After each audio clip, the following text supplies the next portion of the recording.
The correct care and maintenance of your equipment is important for long-term therapy success.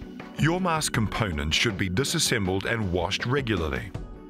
Some items need washing daily, others weekly. It is recommended you use soap and warm water. Rinse all parts with fresh water after washing to ensure all soap residue is removed.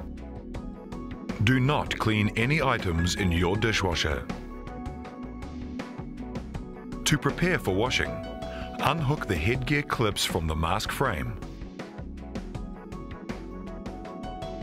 Slide the 4 hair straps downwards from the top of the mask frame.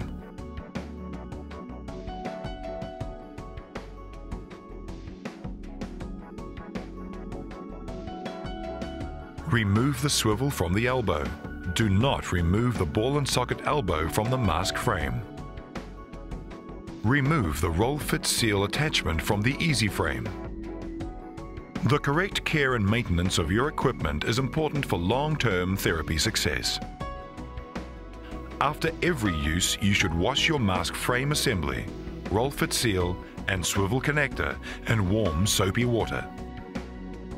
Once a week, you should also wash your headgear in warm soapy water.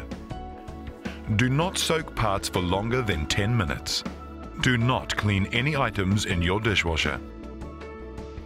After rinsing, all items should be allowed to dry out of direct sunlight.